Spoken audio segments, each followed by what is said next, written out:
In this video, I will be discussing about the flame photometry. As you know that a flame by its heat, it can raise atoms from their ground state of lower energy to an excited state of higher energy. And such excited atoms, they emit energy in the form of radiation.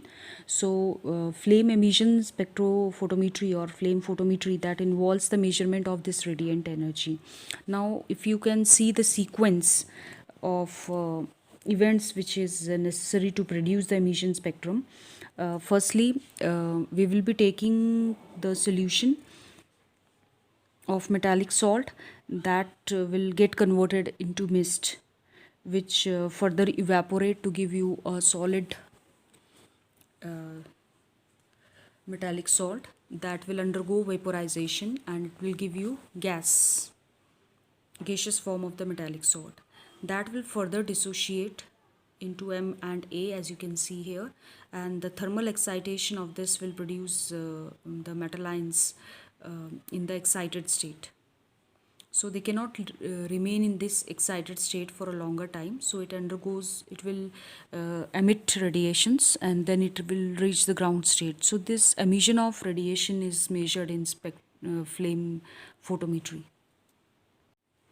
Now let us consider that E1 is the energy of the atom in the ground state and E2 is the energy of the atom in the excited state.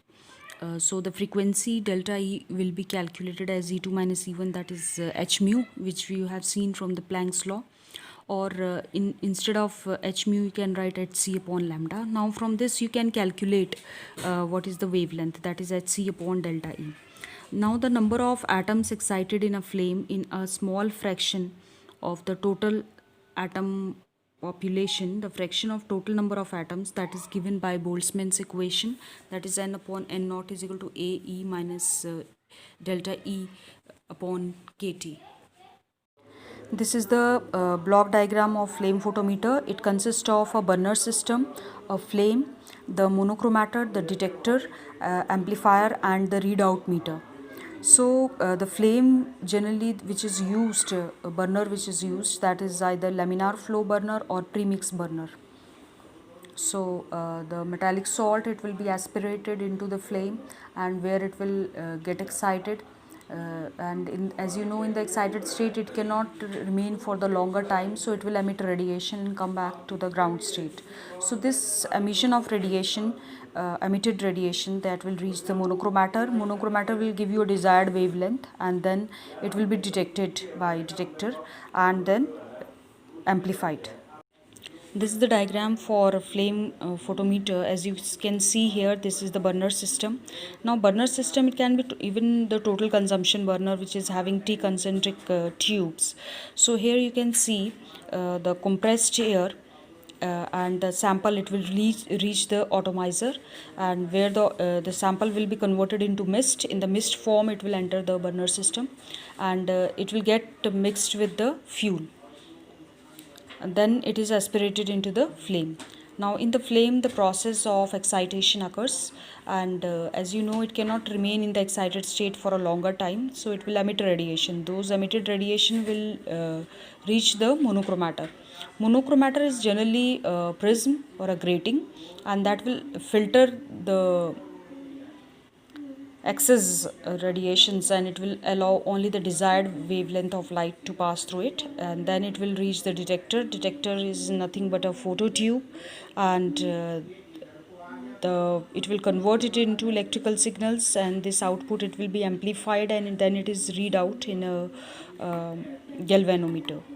So this is the diagram of flame photometer, and as far as working is concerned, firstly I told you the compressed air, it will be passed into the atomizer, and the solution, it is drawn into the atomizer due to suction, and then a mist will be formed. This mist will enter the burner system, which along with fuel, it will be aspirated into the flame.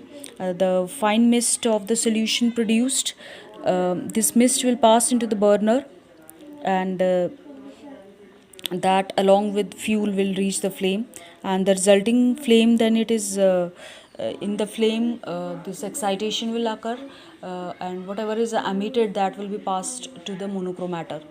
Now, since monochromator is a filter, it will allow only the desired light to pass through it, and then that light will be passed to the detector. The function of detector is to convert it into electrical signals. It is generally a photo cell, and then it will be amplified and then read out in the galvanometer. This is how the flame photometer works.